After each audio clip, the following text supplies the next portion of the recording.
As dawn spread across the Japanese home islands, 91 North American P-51D Mustangs from the 15th and 21st Fighter Groups approached their rendezvous point. In the cockpit of one of those aircraft, Major James B. Tapp adjusted his flight controls and checked the instruments. Below him, the sun illuminated Mount Fuji, its snow-covered summit gleaming like a beacon against the clear morning sky, a natural compass guiding the formation. This mission was unlike anything attempted before, escorting long-range B-29 superfortresses deep into the Japanese homeland from a base over 700 miles away, a distance once thought beyond the reach of any single-engine fighter. As the formation neared its objective, the defenders scrambled to intercept. From the ground, Japanese pilots looked up in disbelief. They had been told such an operation was impossible, that no American fighter could appear so deep over their own territory. The psychological effect was immediate. These were not carrier aircraft launched from offshore vessels, but land-based fighters that had crossed an ocean to reach the very heart of Japan. Among the intercepting aircraft were examples of Japan's most advanced designs of the war, the Nakajima Ki-84 Hayate, and others of earlier generations. Though agile and fast in skilled hands, they faced an opponent that represented the peak of Allied engineering and production. The North American P-51D Mustang had already earned its reputation in Europe, where it had changed the nature of aerial warfare by enabling daylight missions over the continent. Originally designed for Britain, the aircraft's transformation came when the British fitted it with the Rolls-Royce Merlin engine, a partnership that perfectly combined American aerodynamic design with British power plant innovation. That collaboration gave rise to the definitive version, the P-51D. Equipped with the Packard-built Merlin engine, this model offered exceptional speed, altitude performance, and endurance. It could cruise comfortably at high altitudes and travel distances no previous fighter had managed from the Marianas to Tokyo and back again. Its balance of range, stability, and precision set a new global standard for fighter design. Engineers had optimized the airframe for laminar flow efficiency, reducing drag and extending endurance. Advanced production methods and materials ensured reliability across vast numbers of aircraft, reflecting the extraordinary industrial capacity of the United States at its wartime peak. By late 1944, nearly every fighter squadron in the U.S. 8th Air Force operated Mustangs, a clear testament to the aircraft's dominance. Factories across America worked continuously to supply them, merging science, engineering, and manufacturing into one of history's most effective examples of industrial coordination. The sight of those sleek silver aircraft soaring over Tokyo that morning was more than a tactical surprise. It was a symbol, a demonstration of how innovation, logistics, and international collaboration could redefine what was possible in flight. North American Aviation's factories in Englewood, California, and Dallas, Texas, were producing P-51 seconds at a rate that staggered the imagination. At peak production, a new Mustang rolled off the assembly line every hour. By war's end, 15,586 P-51 seconds of all variants would be manufactured, with the D model alone accounting for 8,156 aircraft, more than Japan's total production of all fighter types in the last 2 years of the war combined. The very long-range capability that brought Mustangs to Tokyo represented a revolution in fighter operations that changed the fundamental mathematics of air warfare. With dual 110-gallon drop tanks, Mustangs could fly round trips of 1,500 statute miles as a matter of routine, though pilots would push this to 1,600 meters when necessary. This was equivalent to flying from Los Angeles to Little Rock, Arkansas, entirely over water in a single-engine aircraft, with no alternate landing sites except the ocean. The key to this achievement lay in the Merlin engine's exceptional fuel efficiency at cruise settings, consuming just 65 Joule at economical cruise, combined with the P-51's laminar flow wing design that reduced drag by 35%. Compared to conventional airfoils, the laminar flow wing developed by North American's aerodynamicist Edgar Schmood maintained smooth airflow over a greater percentage of the wing's surface, delaying the transition to turbulent flow and dramatically reducing parasitic drag. Standing in stark contrast was the Nakajima Ki-84 Hayate, which entered operational service with the Imperial Japanese Army Air Service in June 1944. Too late, and in too few numbers to affect the war's outcome. Named Gale and designated by the Allies as Frank, this fighter represented Japan's desperate attempt to match American technological superiority with what resources remained to the embattled empire. The Ki-84 is generally considered the best Japanese fighter to operate in large numbers during the conflict. Though large numbers was relative, what Japan considered mass production, America would consider prototype runs. The aircraft boasted high speed and excellent maneuverability, with an armament of up to 230 mm Ho 155 cannons and 220 mm Ho 5 cannons that gave it formidable firepower. On paper, the reality was more complex. The 30 mm cannons carried only 50 rounds per gun, the 20 mm cannons just 150 rounds per gun, giving a total ammunition load of just 400 rounds, compared to the Mustang's 1,880 to 280 rounds. On paper, the Ki-84 appeared competitive, even superior in some respects. It was powered by the Nakajima 45 Huma 1.8-cylinder radial engine, a complex piece of machinery with fuel injection and a single-stage 2-speed supercharger using water methanol injection to aid the supercharger in giving the Ki-84 a rated 2,000 horsepower at takeoff. Initial testing showed promise, with prototypes reaching 387 miles per hour in level flight, and later claims of up to 427 miles per hour under ideal conditions with high-octane fuel and perfect engine tuning. However, the reality of late-war Japanese production told a dramatically different story, one of declining quality, desperate improvisation, and systemic failure. Pilots and crews in the field learned to take care with the plane's high-maintenance Nakajima Hamar engine and landing gear, prone to buckling at the worst possible moments. The Hamar engine, while theoretically powerful and advanced, suffered from chronic reliability problems that worsened as quality control collapsed. The engine required precise tolerances that Japanese factories under constant B-29 bombardment and lacking quality steel and aluminum could no longer maintain. Many landing gear units were compromised by the poor quality heat treatment of late-war Japanese steel, often containing impurities that made proper hardening impossible. As a result, many Hayates suffered strut collapses on landing, writing off aircraft that Japan could not afford to lose, and killing pilots that took months to train. The disparity in production quality reflected the broader industrial crisis facing Japan, a nation that had gambled everything on a short war and lost. While American factories maintained consistent quality standards despite massive production volumes, actually improving quality as production techniques were refined, Japanese manufacturing deteriorated precipitously. Progressive deterioration in quality control meant that pilots never knew how individual aircraft would perform, whether the brakes would work, whether the engine would hold together at high power settings, and even whether they would be able to climb high enough to intercept B-29 superfortresses cruising at 30,000 feet. By 1945, Japan had produced only 3,514 Ki-84 seconds total, and many of these were grounded due to lack of spare parts, fuel, or qualified pilots. Of those that were operational, perhaps half could be considered truly combat-ready at any given time. The fuel situation alone revealed the strategic catastrophe facing Japan, a nation that had gone to war partly to secure oil resources. While American pilots flew with 100-octane aviation gasoline shipped from refineries in Texas and California, fuel specifically formulated for high-performance engines, Japanese pilots made do with whatever could be produced domestically or synthesized from coal. Late-war Japanese aviation fuel often tested at 87 octane or lower, sometimes as low as 80 octane, robbing engines of power and causing pre-ignition that destroyed cylinders, pistons, and valves. Some desperate units attempted to supplement their fuel with pioneer root oil extracted from pine stumps, alcohol distilled from sweet potatoes, and even sake production byproducts, further degrading engine performance and reliability. Pilots reported engines that would barely start, ran rough at all, power settings, and often failed catastrophically in flight.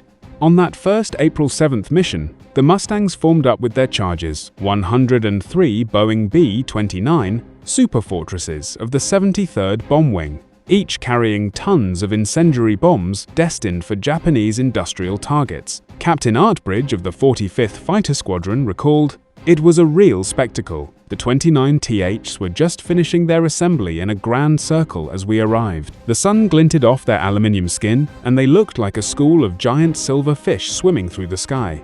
The rendezvous itself represented a triumph of navigation and planning that would have been impossible without American technological advantages. The P-51 seconds had flown 750 miles over open ocean, navigating primarily by dead reckoning and basic radio compass, timing their arrival to match the bombers' schedule within minutes. They had climbed gradually from sea level to 25,000 feet, their engines automatically adjusting mixture as they climbed, their superchargers seamlessly transitioning from low to high blower to maintain power. Crossing the coast of Honshu, the P-51 pilots dropped their 110-gallon auxiliary wing tanks as they began to spot the first head-on feints from a force of more than 100 Japanese interceptors scrambling from multiple airfields around Tokyo. The silver drop tanks tumbled earth, glinting in the morning sun, some exploding as they hit the ground, others bouncing across rice paddies. The Japanese pilots flying a mixed force of Ki-84S, K-43S, K-44S, K-61S, and Navy fighters, including Zeros and the new N-1K2J Shidan-Kai, experienced their first shock. These were not Navy carrier fighters with limited range, but land-based fighters that had somehow reached the homeland from bases they knew were impossibly distant. Flight Sergeant Tota Namizu, flying a Ki-84 with the 56th Senti, later recalled his disbelief. When we were scrambled, we were told enemy fighters were approaching Tokyo. We thought it must be a mistake. Perhaps they meant enemy bombers. When I saw the Mustangs with my own eyes, I thought I was dreaming. It was impossible. Our commanders had assured us that no American fighter could reach Japan from their island bases. Yet there they were, dozens of them, flying as if they owned our sky. In that moment, I knew the war was truly lost. Major James B. Tapp, later to become an ace, with 8 confirmed victories, was one of the first Mustang pilots to tear into a formation of Japanese fighters. His combat report, written hours after the mission, described the engagement with clinical precision. They came at us in the traditional 3-plane shot formation, but their coordination was poor. The flight leader would commit to an attack, but his wingmen often failed to follow through. They seemed hesitant, perhaps low on fuel or ammunition, or simply inexperienced. We dove through them with a 100 miles per hour speed advantage, fired quick bursts, and Zoom climbed back to altitude before they could react. This breakdown in Japanese tactical coordination reflected the crisis in pilot training that had reached catastrophic proportions. By 1945, most experienced Japanese pilots were dead, killed over the Solomons, New Guinea, the Philippines, or in the Marianas Turkey shoot. Replacements received as little as 50 hours of flight training before being thrown into combat, compared to the 600 hours American pilots received before deploying to combat theaters. When the smoke cleared and the Mustangs returned to their Iwo Jima base, the Sunsetters of 7th Fighter Command were credited with 26 Japanese planes destroyed, 1 probable, and 5 damaged, at a cost of 2 P-51 seconds and 1 pilot. The 13-to-1 kill ratio on this first mission would only improve as American pilots gained experience over Japan, and Japanese pilot quality continued to deteriorate. Within weeks, kill ratios of 20-to-1 or even 30-to-1 would become common, reflecting not just American superiority, but Japanese desperation. The performance differential between the aircraft became starkly apparent in combat, particularly in the vertical dimension, where air combat was increasingly fought. The P-51D's superiority was particularly evident above 20,000 feet, the altitude where most interceptions took place. At these altitudes, the Merlin engine's 2-stage supercharger maintained sea-level power, while Japanese engines struggled for breath. The first stage compressed the thin air, cooled it through an intercooler, then fed it to the second stage for further compression, delivering dense oxygen-rich air to the cylinders. The Ki-84's single-stage supercharger, lacking an intercooler and second stage, caused power to drop off dramatically above 20,000 feet, reducing its speed advantage and climb rate precisely where most interceptions occurred. At 30,000 feet, the Ki-84 could barely maintain 350 miles per hour, while the P-51D could still achieve 420 miles per hour. Lieutenant Jerry Yellin of the 78th Fighter Squadron, who would fly the last combat mission of the war on August 14, 1945, August 15th in Japan, described a typical engagement with vivid detail. We'd spot them climbing up to meet us, leaving dark exhaust trails as they firewalled their throttles. But by 25,000 feet, they were wallowing like fish out of water. Their engines were smoking, probably running too rich because their superchargers couldn't provide enough air. We'd dive through their formation with our 650 seconds blazing, the tracers looking like laser beams, and they simply couldn't match our speed in the dive or our zoom climb afterward. Our Merlin would sing as we pulled up, G-forces crushing us into our seats, while their radials would cough and sputter, struggling to maintain power. The P-51D could dive at speeds approaching 500 miles per hour while maintaining control authority, its laminar flow wings remaining effective even in the transonic regime, whereas Japanese fighters often experienced control reversal or structural failure at speeds above 400 miles per hour in a dive, their control surfaces blanking out, or their wings simply tearing off. The contrast in pilot quality was devastating and grew worse with each passing day. American pilots arriving at Iwo Jima typically had 400 to 600 hours of flight time, including 100+ hours in type, dozens of hours of gunnery practice, and extensive combat training against experienced instructors flying captured enemy aircraft or accurate simulations. They had practiced formation flying until it was second nature, instrument navigation in all weather conditions, deflection shooting at towed targets, and combat tactics developed from 3 years of air warfare experience. Japanese pilots in 1945 often had less than 100 hours total time, sometimes as little as 30 hours, with minimal gunnery practice due to ammunition shortages, no instrument training, and combat tactics learned from manuals, rather than experienced instructors who were all dead or flying combat missions themselves. The navigation challenge alone separated the capable from the doomed, the living from the soon-to-be dead. Flying single-engine fighters on 1,500 meters, round trips over a vast ocean with minimal navigation aids, required a confidence born of experience and trust in both machine and support systems. American pilots flew with detailed weather briefings, compiled from submarine weather reports and reconnaissance flights, accurate maps updated from photo reconnaissance, and functioning instruments manufactured to precise specifications. They had rescue submarines stationed along their route, Lifeguard League submarines that saved dozens of downed airmen and could rely on Dumbo PBY Catalina flying boats to rescue them if forced down. Japanese pilots increasingly flew with outdated maps that didn't show recent bomb damage, unreliable compasses that hadn't been properly swung, and no hope of rescue if downed over water. Their life rafts, if they had them at all, often leaked, and their emergency rations had usually been consumed during food shortages on the ground. The magnetic variation between Iwo and Tokyo in 1945 was 3 degrees west, and since Tokyo lay between the 139th and 140th meridians, while Iwo was between the 141st and 142nd, navigation was simplified to basic compass headings for the return flight. A fortunate geographic coincidence that saved many American lives. This geographic coincidence proved crucial when weather deteriorated or pilots became disoriented in combat, their compasses spinning wildly as they maneuvered. A pilot could simply fly south-southeast and know he would eventually see Iwo Jima's distinctive Mount Suribachi rising from the ocean, assuming he had enough fuel. The logistics supporting each force revealed the true nature of the Pacific Air War, a contest between American abundance and Japanese scarcity. Every mission from Iwo Jima involved nearly 100 Mustangs, consuming 57,000 gall of high-octane fuel and carrying 230,000 rounds of C-50 caliber ammunition plus bombs and rockets for ground attack missions. This represented just 1 day's operations from one base, and there were 3 fighter groups operating from Iwo Jima alone. Behind this stood a supply chain stretching back to factories in Detroit, refineries in Texas, and ammunition plants in Missouri, all connected by Liberty ships produced at a rate of 3 per day, and C-54 Sky transport aircraft that flew regular cargo routes across the Pacific. Ships arrived at Iwo Jima daily, unloading fuel, ammunition, spare parts, food, mail, and the 1,000 other items needed to keep a modern air force operational. Meanwhile, Japanese logistics had collapsed into chaos and desperation.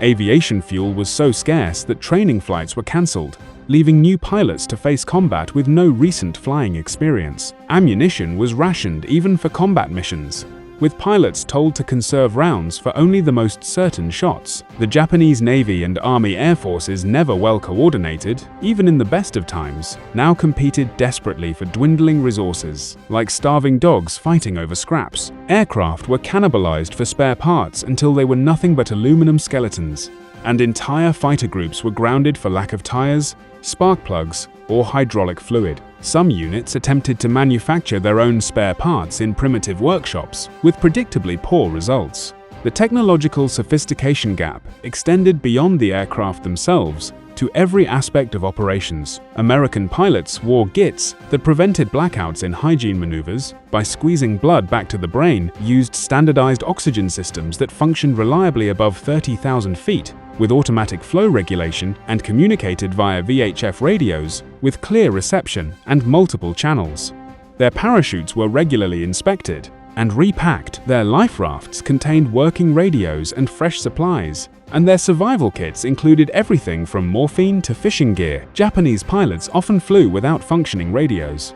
Their vacuum tube radios consumed precious battery power and rarely worked properly anyway. They used unreliable oxygen systems that frequently failed above 20,000 feet, leading to hypoxia and disorientation, and had no gits, limiting their ability to match American aggressive maneuvering without blacking out or suffering broken blood vessels in their eyes. On June 1st, 1945, called Black Friday by the Mustang men, weather rather than enemy action proved the greatest threat, demonstrating that even American technology had limits. About 150 Mustangs en route to Osaka flew into a blinding frontal system that wasn't supposed to be there, according to weather forecasts. The 27 aircraft were lost in minutes, with 24 losses due to weather, pilots becoming disoriented in towering cumulus clouds, flying into each other, or simply running out of fuel while trying to find clear air.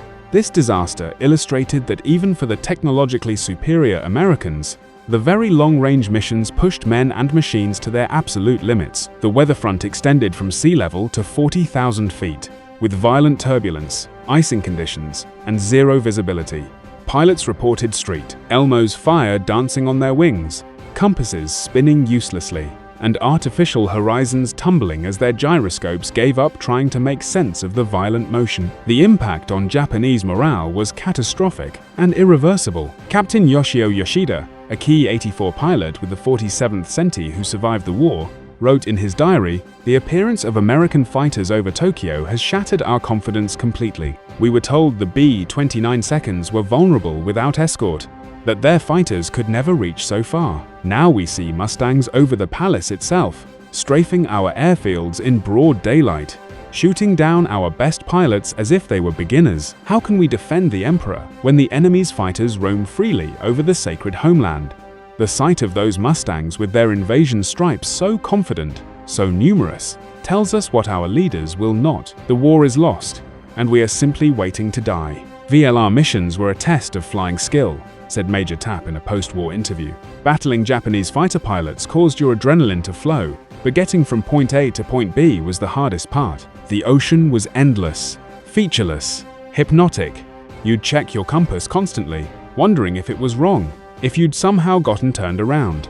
The physical and mental strain was enormous and cumulative. Pilots stayed strapped into their cockpits for 8 hours or more, unable to stand, unable to stretch, unable to relieve themselves, except into a relief tube that often froze at altitude. They dealt with cramping legs that felt like they were being stabbed with needles, numb buttocks that made them wonder if they'd ever walk again, and the constant anxiety of flying a single-engine aircraft over vast stretches of empty ocean, where one mechanical failure meant almost certain death. The Mustang's cockpit ergonomics, refined through 3 years of combat experience and thousands of pilot reports, proved superior to Japanese designs in every measurable way. The P-51D featured a bubble canopy providing 360 degrees visibility.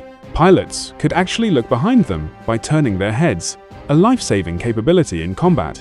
The seat was fully adjustable for pilots of different heights. The rudder pedals could be moved to accommodate different leg lengths, and controls were positioned for minimum pilot fatigue during long missions. The instrument panel was logically arranged with the most important instruments, airspeed, altitude, engine gauges, directly in the pilot's line of sight. The Ki-84's cockpit, while an improvement over earlier Japanese fighters like the Zero, still suffered from poor visibility to the rear due to structural members, and the fuel tank behind the pilot's head awkwardly placed controls that required pilots to take their hands off the stick at critical moments, and instruments that were difficult to read in combat conditions, especially when pulling Gs, or when vibration from the engine made everything blur. Armament differences proved decisive in combat outcomes, often determining who lived and who died in the split-second encounters that characterized air combat. The P-51D's 650 caliber machine guns, while seemingly less impressive than the Ki-84's mixed cannon armament,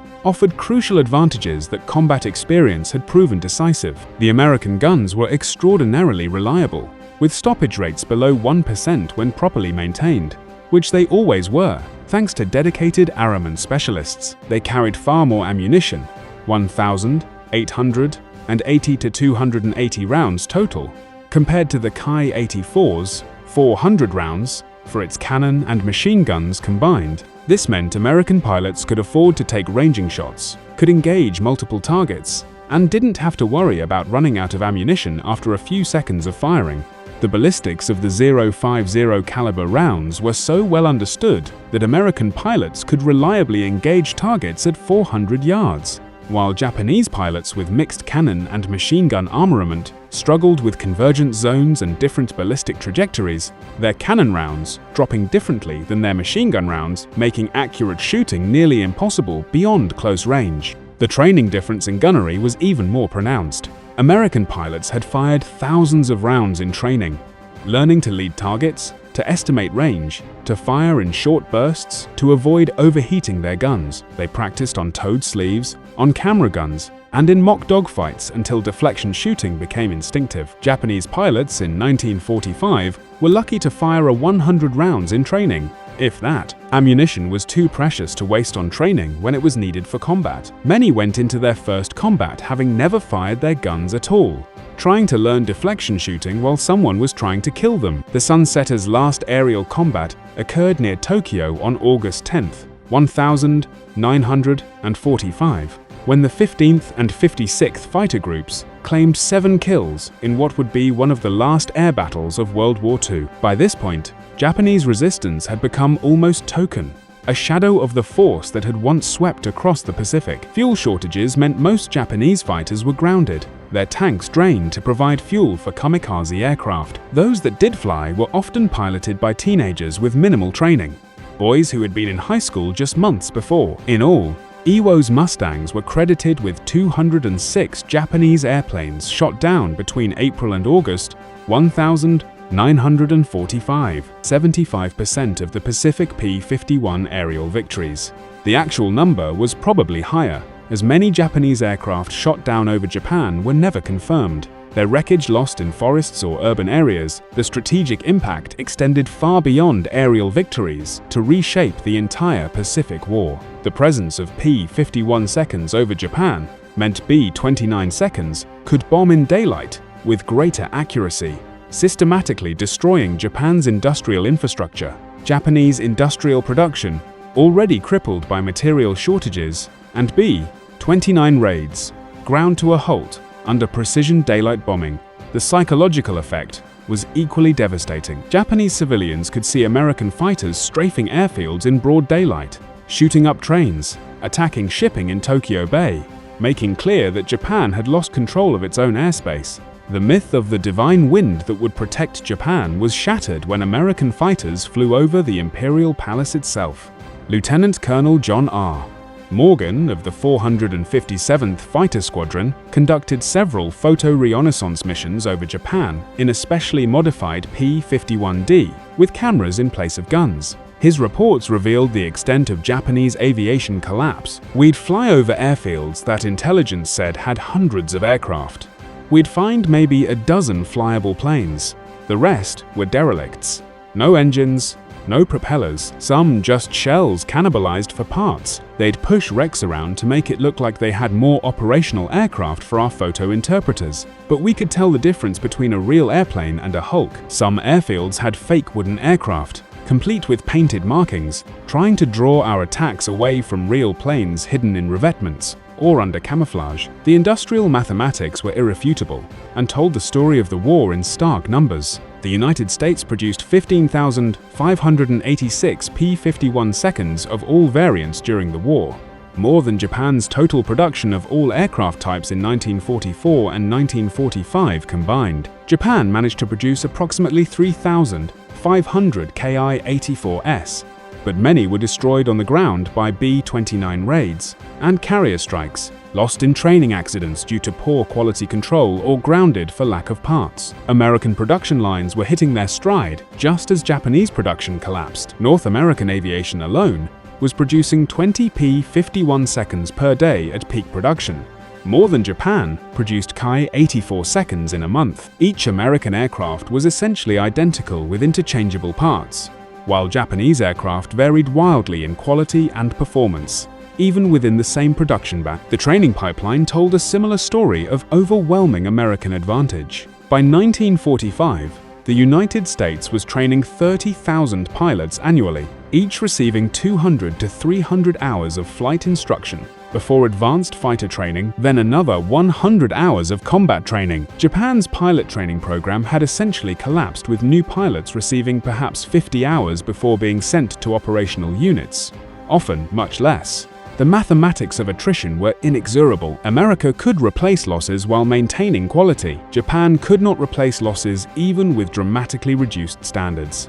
For every pilot Japan trained, America trained 10, and the American pilots were far better prepared. Fuel consumption revealed the strategic endgame in stark detail. Each P-51 mission from Iwo Jima consumed approximately 600 gal of 100-octane fuel per aircraft.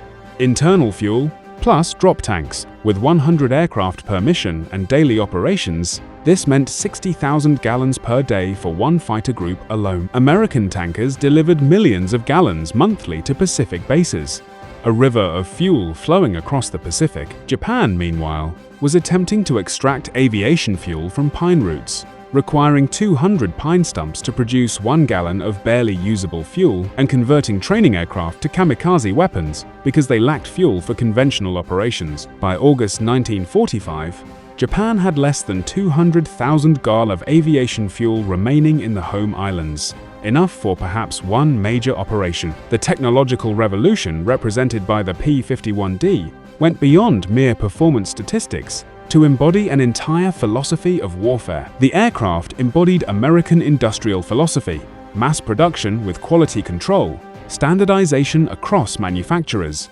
and continuous improvement based on combat feedback. Every P-51D that rolled off the production line was essentially identical, with interchangeable parts and predictable performance. A pilot could climb into any P-51D and know exactly how it would fly, exactly where every switch and instrument would be. Japanese aircraft, increasingly hand-built with variable quality materials and substitute components, showed wide performance variations even within the same production batch. One Ki-84 might be capable of 400 miles per hour, while another from the same factory might struggle to exceed 350 miles per hour due to manufacturing variations. Brigadier General Ernest M. Moore, commander of 7th Fighter Command, would later write, "I don't believe there is any question about the P-51 being the best prop fighter of World War II. It was our top air fighter, and hence best for escort missions, and equal to the P-47 as an attacker against ground targets." This assessment reflected not just the aircraft's performance, but its reliability, maintainability, and adaptability to the extreme demands of very long-range operations. The P-51 could be refueled and rearmed in 30 minutes, could fly twice a day if needed, and could operate from rough coral runways that would have destroyed more delicate aircraft. The maintenance statistics were telling and revealed another dimension of American superiority. P-51Ds at Iwo Jima maintained an operational rate above 80% despite the harsh conditions. Volcanic dust that got into everything, salt air that corroded aluminum, and minimal facilities that meant most maintenance was performed outdoors. Ground crews could perform engine changes in 4 hours using mobile cranes and standardized procedures, and battle damage that would ground a Japanese fighter for weeks could be repaired overnight using prefabricated parts flown in from the States. The Ki-84, even when fuel and ammunition were available, suffered from serviceability rates below 40%, sometimes as low as 20%. The complex HUMAR engine required specialized tools that often didn't exist, trained technicians who were mostly dead or drafted into combat units, and spare parts that had to be hand-fitted because manufacturing tolerances were so poor. Weather reconnaissance provided another crucial advantage that saved countless American lives. Dedicated B, 29 seconds, flew weather reconnaissance missions hours before fighter operations, reporting cloud conditions, wind speeds, and frontal systems. These weatherbirds provided detailed meteorological data that helped plan routes around the worst weather. Though, as Black Friday showed, weather could still surprise even the best prepared missions. Japanese forces lacking such capabilities often flew blind into weather that destroyed entire formations. The American ability to predict and avoid weather fronts reduced operational losses significantly, while Japanese units suffered catastrophic weather-related losses that exceeded combat casualties. The communication infrastructure supporting American operations was revolutionary for its time. High-frequency radio beacons transmitted from submarines and island bases, submarine-based rescue coordination that could vector search aircraft to downed pilots, and real-time weather updates created a safety network that gave pilots confidence to push the extreme range capabilities of their aircraft. The psychological value of knowing that if you went down, someone would come looking for you cannot be overstated. Japanese pilots, often flying with no working radio and no hope of rescue if forced down, faced each mission with fatalistic acceptance of probable death. Their farewell ceremonies before missions were literal. They expected never to return. Captain Harry Krim Jr. of the 531st Fighter Squadron, who would become an ace over Japan with 7 victories, observed the strategic reality with brutal clarity. We owned the sky over Japan. We could go where we wanted, when we wanted. The Japanese knew it, we knew it, and most importantly, Japanese civilians knew it. Every P-51 over Tokyo was proof that Japan had lost the war. We weren't fighting for air superiority anymore. We had it.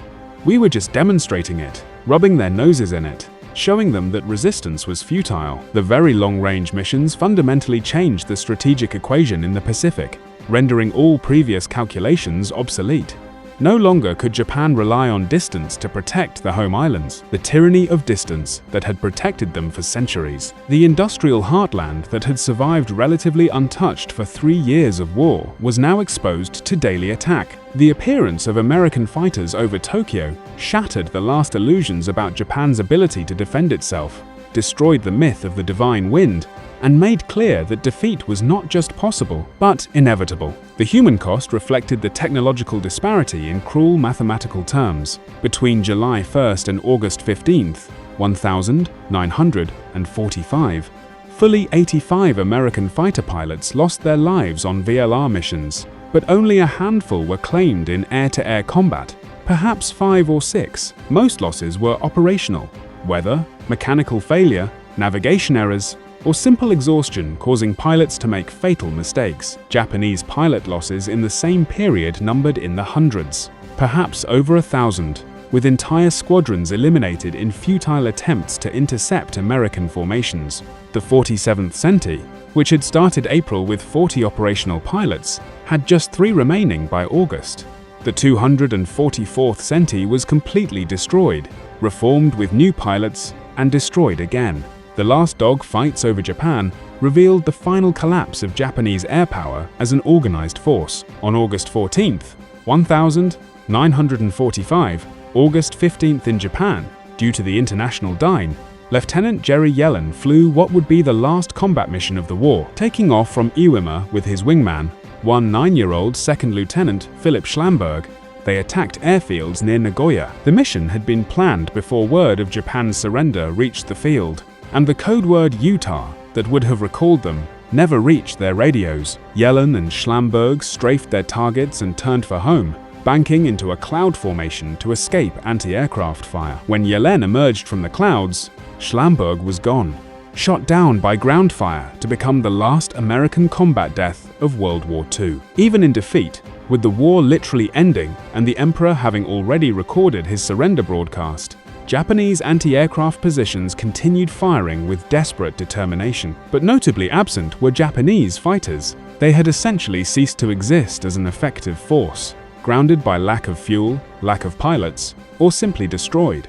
The mathematics of the air war were final and irrefutable, written in aluminum and blood across the skies of Japan. The P-51D Mustang, with its 440 miles per hour's top speed, 2,000 miles range with drop tanks, and 6 reliable machine guns with nearly 2,000 rounds of ammunition, had rendered the Japanese home islands defenseless against daylight air attack. The Ki-84 Hayate, despite its theoretical capabilities and the courage of its pilots, never had the numbers, reliability, or pilot quality to mount an effective defense.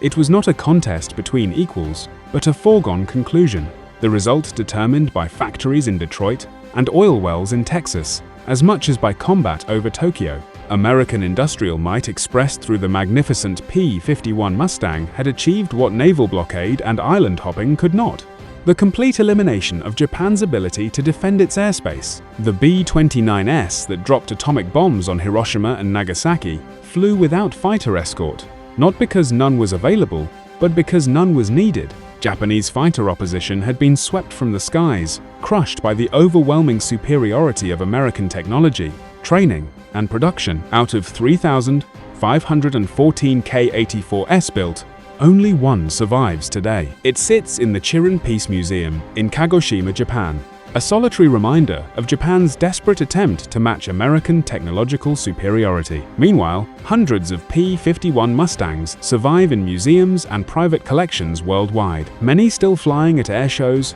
their Merlin engines singing the song of American industrial triumph 7 decades after they first appeared in the skies over Tokyo. The disparity in surviving aircraft tells its own story. American aircraft were built to last, maintained with care, and valued as historical artifacts. Japanese aircraft were built for immediate use, expected to be destroyed in combat, and treated as expendable. The shock experienced by Japanese pilots encountering P-51 Mustangs over Tokyo was more than tactical surprise. It was the stunning realization that American industrial capacity and technological advancement had made even the impossible routine. Single-engine fighters flying 1,500 meters combat missions, arriving with enough fuel to fight for 2 hours, and returning safely to base. This was beyond Japanese comprehension or capability. The P-51D Mustang over Mount Fuji was not just an aircraft. It was the embodiment of American industrial supremacy, technological innovation, and the inexorable mathematics of total war. The lesson was clear and brutal.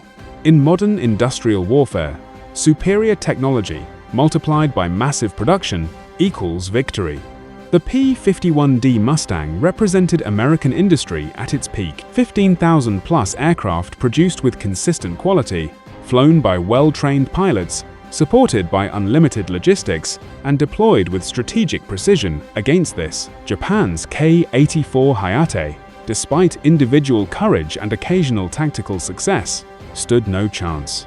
The shock of American fighters over Tokyo was ultimately the shock of mathematical reality, a reality that ended with atomic bombs over Hiroshima and Nagasaki, delivered by B-29 seconds, that no longer needed fighter escort, because Japanese air power had ceased to exist. The Mustangs had done their job with ruthless efficiency. They had proven that distance was no defense, that industrial might trumped warrior spirit, and that technological superiority, properly applied, was insurmountable. The Japanese pilots who faced them in those final months learned the hardest lesson of modern warfare. Courage alone cannot overcome the mathematics of industrial production, technological advancement, and logistical supremacy. The P-51D Mustang over Tokyo was proof that the age of the samurai had ended, replaced by the age of the production line, the supercharger, and the very long-range fighter escort. The divine wind had been conquered by science, the warrior spirit broken by industrial might, and the empire of the rising sun overshadowed by wings of aluminum and engines of steel.